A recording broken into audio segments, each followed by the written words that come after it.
નેક ટેક અને ધર્મ નીજ રે અને વળી પાણે પાણે વાત, એ તો સંતને શુરાના બેસણા અમ ધરતીની અમીરાત. આપણી આ ધરતીમાં કેટલી વાતો છુપાઈને પડેલી છે. ચાંદ કરતા વાલી ચાંદની, ચાંદનીથી ભરેલી વાલી રાત, રાત કરતા વાલું જીવન અને જીવન કરતા પણ વાલી મારી બેન. કદાચ તમે બહેનોના પ્રેમ વિશે તો ઘણું બધું સાંભળ્યું હોય, કદાચ એના ઝઘડા હોય પણ ઝઘડાની સાથે સાથે પ્રેમ પણ એના જેટલો જ હોય.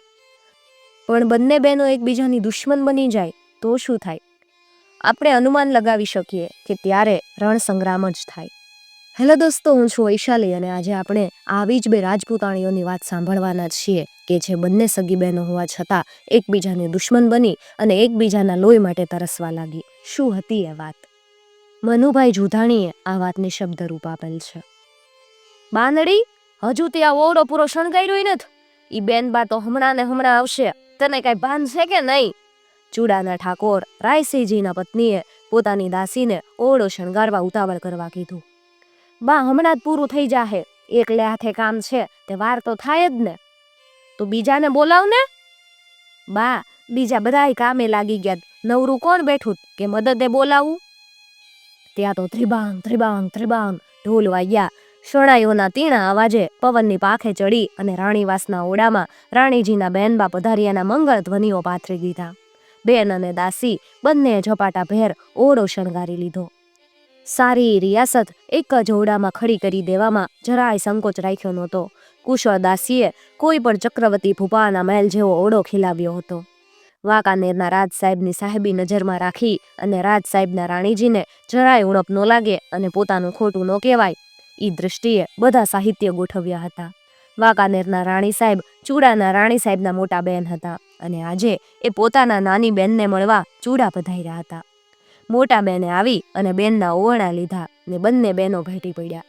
વાંકાનેર વાળા બાઈ કોઈ દેવ મંદિરમાં ઘરેણા પહેરી અને સોનાથી લદાયેલા પૂતળાની જેમ ભાર વેંઢારતા હતા અને નાના બેનની સારી રિયાસતની આવક લશ્કરની પાછળ ખર્ચાતી હોવાથી બેન ઉપર ઘરેણાની સજાવટ આછી પાતળી દેખાતી. ગરવેલી મોટી બેનની દ્રષ્ટિએ તરત જ આ વાત ચઢી અને એને પોતાની રિયાસતના ગર્વનો નશો ચડ્યો. પોતાના કરતા હામા માણસને હલકો પાડવા મનુષ્ય કોઈ પણ અજબ રીતે ખીલે જ છે. પોતાના ગર્વિષ્ઠ માણસને રંજન કરતા સામા માણસની મનોદશાની જરીએ કોઈ પરવા નથી કરતું. રાણીએ પોતાના નાના બેનને વાત વાતમાં પોતે એના કરતાં ઊંચા છે, રિયાસતમાં વધુ છે એવો ઊંચા નીચાનો તફાવત બતાવવા માંડ્યો. રાજ્યના નિયમ મુજબ બાંદડીઓ મોટા બેનની સેવામાં ખડે પગે ઊભી રહેતી. પોતાના નોકરોની દ્રષ્ટિમાં પોતાના મોટા બેન પોતાને હલકા પાડે એ સમજણ તો રાણીજીને જરૂર હતી, પણ બેનબા મહેમાન છે, મોટા છે એમ સમજી એ અપમાન ગળી જતા અને વાતને હસી કાઢતા. બેન, તારું ઘરેણું કેટલું? ઠાકોર સાહેબ રિહામણે તો નથી ને? ના રે બેન, મારે ઘરેણું તો ઘણું છે અને વળી તમારા કરતા ખૂબ પાણીદાર. મોટા બેન સમજા કે એના ઘરેણા કોઈ પાણીદાર જવાહીરના છે એમ મને સમજાવી એ પોતાના માણસો પાસે પોતાની મોટાઈ જાળવી રાખે છે. આવા નાના રાજ્યની રાણી પાસે વળી અમારા જેટલી સમૃદ્ધિ ક્યાં દિવસે હોય? હામો માણસ બોલતા થોથવાય અથવા બોલવા પાછળ ભાવી ગર્ભમાં જૂઠાણાના ઓળા દેખાય તો માણસ એનો તંત પકડે અને અંત સુધી એનો પીછો છોડે નહીં. રાણીએ પોતાના તંતને વળગીર્યા અને કેવા લાગ્યા. બેન, ઘરેણા વગર આપણો શોખ કેમ પૂરાય? તું ન પહેર અને હું પહેરું એથી તો મને શરમ આવે. હુંય પહેરીશ એમ નહીં, અત્યારે જ પહેર, નહીં તો પછી લે આ મારું પહેર. બાઈ મૂંઝાણા. બેનનું પહેરાય? ત્યારે રાજ્યમાં તો નથી, શું કરવું એ વિચારે એમના હૈયામાં ઊંડું દુઃખ થયું. પોતાની બેન આજે પોતાની આબરૂ ઉપર હાથ નાખે છે એમ એનાથી ઉઘાડું કહેવાય એમ હતું નહીં. એમણે બુદ્ધિની મદદ લીધી અને બેનને ઠાવકો જવાબ આપ્યો. આપ તો મહેમાન કહેવાવું, આપના ઘરેણા મારે શા પહેરવા જોઈ? મારે ક્યાં નથી.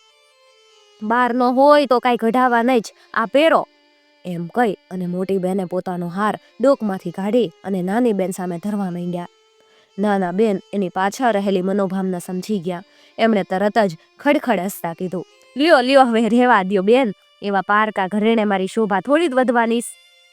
પારકા છે ને, આ પણ તારા જ છે ને બેનની આંખોમાં તેજ ચમક્યા. માણસની ધીરજને હદ હોય, કોઠી ધોયે કાદવ નીકળે એ કહેવત મુજબ નાની બેનનો કાબુમાં રાખેલ ક્રોધનો જ્વાળામુખી ફાટી નીકળ્યો. એ ઉઠી અને ઊભી થઈ ગઈ અને કોઈને કાંઈ વેમ પડે એ પહેલાં તો બહાર નીકળી ગઈ. અને પછી તો ઠાકોર સાહેબ અને રાણી કંઈક આવી વાત કરતા હતા. એક તો તમારા બેન, વળી આપણા મહેમાન અને રાજ સાહેબ જેવા સાથે વેર થાય, આ બધું કેમ ભૂલી જાઓ છો? ઠાકોર સાહેબે પોતાની સામે જ રીસમાં કંપતા રાણીને હિસાબ ગણાવતા હોય એમ જવાબ આપ્યો. ઈ ગમે ઈ હોય, મારી મશ્કરી કરે, મારી આબરૂ લે, ઈ મારી બેન? એનો બદલો ન મળે ત્યાં સુધી મને જંપ નહીં વળે. રાણીએ પોતાના છૂટા વાળને પીઠ પાછળ ખકેલ્યા. એની નાગણની પૂંછડી પેઠે વળ ખાતી છૂટી લટો, ભવ્ય કપાળ અને લોહી ઝરતી આંખે કંપતો દેહ કોઈ પણ દેવી સમાન દીપી રહ્યો હતો. રાણી, આ તમે એકલા વેરને નોતરું નથી આપતા, પણ કોઈ અગમ્ય ભાવીને આહવાન કરી રહ્યા છો. રાજપૂતો ભાવીનો વિચાર કરતા હશે, ઈ તો આજે જ જાણ્યું. રાણીએ રીસમાં પીઠ ફેરવી અને એનાથી ધ્રુસકું મુકાઈ ગયું. સ્ત્રીહટ પાસે રાજા ઠારી ગઈ અને રાતોરાત છૂપો હુકમ ફેરવાઈ ગયો. કાલે સવારે કોઈ પણ માણસે બહાર ન જવું અને રાજ દરબારે કચેરીમાં સશસ્ત્ર સજ્જ થઈ આવવું. સારા શહેરમાં અનેક વાતો થવા લાગી, પણ છેવટે વાત ખીલે બંધાઈ. અનુમાને નક્કી થઈ ગયું કે રાણીજીના મોટા બેન પધાર્યા છે. એમના માનમાં કાલે કચેરી છે. મોટી બેનને પણ એ વાત મળી અને એ પોતાની મોટાઈનો પ્રભાવ બતાવવાના હોય એમ એની દરકાર ન કરતા વાત સાંભળી ન સાંભળી કરી એમણે વાતને દબાવી દીધી. પરોઢમાં તો આખોય રાજમહેલ ખળભળી ઉઠ્યો.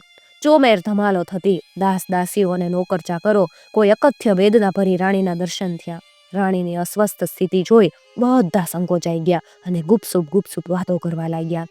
એ રોષ કોના ઉપર ઉતરશે એ ભીતિએ સૌ હાફળા ફાફડા બની આઘા પાછા થવા પ્રયત્ન કરતા. રાણી ઘડી ઘડી બારીએ ડોકાઈ જતા રહેતા. આજે તો ચોટલો ગૂંથવા જેટલી ફુરસત એમને નહોતી. એમની આંખોમાં અધીરાઈ સ્પષ્ટ દેખાતી. બહાર સૈનિકો, પહેરેગીરો અને લડવૈયાઓની ઠઠ ભરાણી. આખોય રાજમહેલ માણસોથી ઉભરાઈ ગયો. અનેક જાતના ઘૂંઘાટોની પાછળ રાણીનો હૈયાનો વલોવાટ કોઈ સમુદ્રના પૂર પેઠે દેખાતો. ઉછળતા મોજા પેઠે માણસો વધતા ચાલ્યા અને ધક્કા ધક્કી થવા લાગી. રાણીના હૃદયમાંય એવા જ મોજાઓ લોઢાતા. રાણીએ હાકલ મારી ને લશ્કર ઉપર ધસ્યું. મોટા બેન પોતાના ઓરડામાં બેઠા બેઠા શાંત ચિત્તે અને ઠંડે કલેજે શૃંગાર સજી રહ્યા હતા. ચોમેર ઘરેણા વેરણ શેરણ પડ્યા હતા. પોતાના દ્વાર ઉપર થતા પગરવના ધ્વનિથી એમણે ઊંચું જોયું અને નાની બેનને તલવાર લઈ ઉભેલા જોયા અને પાછળ ઉભરાતા સૈનિકોના દળ નિહાળ્યા. મોટા બેન થીજી ગયા. બેન, આ શું? મોટા બેન, તમે તમારા ઘરેણા મૂકી દ્યો. જુઓ મારા બધા પાણીદાર ઘરેણા. મારા ઘરેણા તમારા ઘરેણા લૂંટી લે હે. ને તરત જ સૈનિકો તૂટી પડ્યા. દગો દગો એમ કરતા મોટા બેન નાસી અને બીજા ઓરડામાં ભરાઈ ગયા. સૈનિકોએ ચોમેર પથરાયેલા કિંમતી દાગીના ઉપાડી લીધા ને પૂર્ણિમાની ભરતીની પેઠે ઉભરાયેલા મનુષ્ય દળ ઓટ પેઠે વિકરાઈ ગયું. બે ઘડીમાં આખો રાજમહેલ શૂન્યકાર બની રહ્યો. મોટા બેન રીહમાં મળીને કોકડું થઈ ગયા અને આંસુ સારતા રથ તૈયાર કરાવી પોતાની દાસીઓ અને 2-5 માણસો લઈ વાંકાનેર ચાલ્યા ગયા. એક કોઠામાં આળોટેલા ભાંડુઓમાં પણ વેરના સામ્રાજ્ય પથરાઈ ગયા. સ્વાગત પામેલા બેન આમ રિસાઈને લૂંટાઈને એકલા અટુલા રસ્તે પડ્યા. નાના બેને આવીને વિદાય પણ ન આપી. વેર અને દુશ્મનાવટના નોતરા નાની બેને આપ્યા એ સ્વીકારીને મોટા બેન એના વાંકાનેરને આંગણે પહોંચાડવા ઝડપભેર વહેતા થયા. મહારાજ રાજ સાહેબના રોમે રોમે ક્રોધની જ્વાળાઓ ભભૂકી ઉઠી. પોતાના રાણીજી ઉપર હાથ ઉપાડનારને ધમરોલે જ છૂટ્યો. પણ એવું કારણ બતાવી પોતાનો સંબંધ તૂટે એ કરતા ટાઢે પાણીએ ખહ કાઢવાની વણિક વૃત્તિ એમના ચિત્તમાં ઘર કરી બેઠી અને એમનો ઉભરો તરત જ હમાઈ ગયો. વાત વિસારે પડી અને વર્ષોના વર્ષો પાણીના રેલાની પેઠે વહી ગયા. એકવાર પાળિયાદનો સોમલો ખાચર ચૂડામાં કેદ પકડાયેલ. એની રંજાડથી ત્રાસી ગયેલા રાજાઓ એ કેદમાં રહે એમ ઈચ્છતા. રાજ સાહેબે એવા માણસ શોધવા માંડ્યા કે જે ચૂડાને ધમરોલે. આડકતરી રીતે વેર વાળવા રાજ સાહેબે યુક્તિ આદરી. એમણે પોતે જાણે બધું વેર ભૂલી ગયા હોય એવો દેખાવ કર્યો અને સોમલા ખાચરના જામીન થઈ એને છોડવા કેળાવ્યું. ચૂડા ઠાકોર સાહેબે પણ એ માંગણી કબૂલ રાખી અને રાજ સાહેબે ચૂડા આવી એના જામીન થવા કબૂલ્યું. બીજા દિવસે એને જામીન ઉપર છોડવાનો હતો અને આગલે દિવસે પોતાના ઉતારે સોમલા ખાચરને કહુંબો પીવા માટે બોલાવરાવ્યો. ચૂડા ઠાકોર સાહેબે કાવતરું રચ્યું. સોમલા ખાચરને છોડવો એમને મન રમત નહોતી. આજે છોડે ને કાલથી જ એમની ઊંઘ ઘરેણે મૂકવી પડે. કોઈને સુખે સુવા ન દે એવો સોમલો ખાચર હતો. એના નામ માત્રથી રડતા બાળકો ચૂપ થઈ જાય એવી એની હાંક હતી. ઠાકોર સાહેબે ઝેરી પોશાક મંગાવ્યો અને સોમલા ખાચરને એ પેરામણી આપવાની યુક્તિ રચી. માણસો પોતાનું પાપ ગમે એટલું છૂપું રાખે પણ મોભારે ચડીને પાપ પોતાની કાળી બાજુ પોકારે. આ વાતની રાજ સાહેબને ખબર પડી ગઈ. સોમલા ખાચરને કહુંબો પીવા બોલાવી રાજ સાહેબે કીધું, સોમલા ખાચર ને લીંબુની ફાળ જેવી આંખોવાળા શૂરવીર સોમલા ખાચરને ઉશ્કેરવાની તક બરાબર સાંપડી હોય એમ એમને લાગ્યું. એમણે તરત જ એને એક બાજુ લઈ જઈને કીધું, સોમલા ખાચર, તને કાલે પોશાક મળશે. બાપુ આપના પ્રતાપે, પણ એ પોશાક પાછળ તારું મોત ભમતું મને દેખાય. ધગો! સોમલા ખાચરના મોઢામાંથી રાડ નીકળી ગઈ. એનો સારો એ ચહેરો લોહી ઉડી જતા સફેદ પૂળી જેવો થઈ ગયો. કાઠી, ભાગ ભાગ, નહીં તો તારું મોત તને પોકાર પાડતું પકડી લેહે. ને કાઠીએ પૂઠ ફેરવી. કાઠી, એમ નામર્દની પેઠે કા ઉપડ્યો? ત્યારે લે આ તલવાર બાંધ, રાજ તારે પડખે છે. ચૂડાને ધમરોળ તો તને રંગ કહું. રાજ સાહેબે એને પાણી ચડાવ્યું. બાપુ, મારો કોલ છે, ન ધમરોળું ને તો મારું કુલ લાજે. અને ઘોડે ચડીને સોમલો ખાચર ઉપડી ગયો. ગયો અને પોકાર થયા. પાછા ઘોડા છૂટ્યા, પણ ખાચર સૌને દાંતોમાં દઈને હાથ તાળી આપી ગયો. ઠાકોર સાહેબની બધી મનની મનમાં રહી ગઈ. રાજ સાહેબ વાંકાનેર ચાલ્યા ગયા. મારો મારો એના પોકારો વચ્ચે રાયડું પાયડું સંભળાતી હતી. ચૂડા ઉપર 50-60 ઘોડે સોમલો ખાચર ચડ્યો અને રાયસિંહજી 300 કારાડિયા રાજપૂતની સાથે આફળ્યા. હામે તલવારોની રમઝટ બોલી અને પોતાના કાંડાના જોર ઉપર જીવ બચાવવાની હરફાઈઓ ખેલાઈ રહી. એવે વખતે રાયસિંહજીને હંમેશ કચેરીમાં પાસે બેસી અને હોકો ભરી આપનાર અને પાનાર રાજપૂતનો એક ફૂટતી મૂછો વાળો દૂધભા જેવો યુવાન છોકરો અભો સીમમાંથી ઘરે આવ્યો. એને સાતી છોડ્યું ને બળદ ગમાડે બાંધ્યા. ત્યાં એની માં હળી કાઢીને ઘરમાંથી બહાર આવી. બેટા, તું ધીંગાણે નથી ગયો?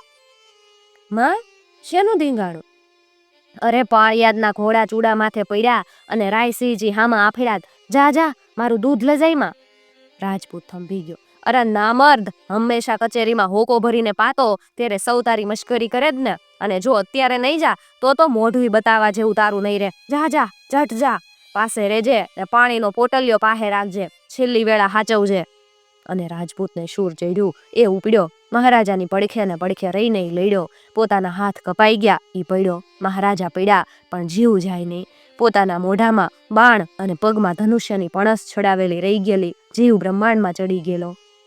લૂંટે ચડેલું માણસ પાછું વળ્યું. રસ્તામાં રાયસિંહજીના પગમાં સોનાનો તોડો જોયો અને સેસો સારવડો એ લેવા ઘોડેથી ઉતર્યો.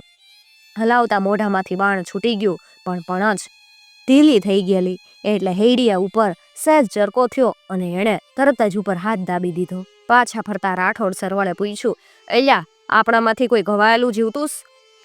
તમારા દીકરા? કોઈએ પાછળથી જવાબ આપ્યો. કોનો ઘા? ભયભીત થઈ જતા બાપે પૂછ્યું.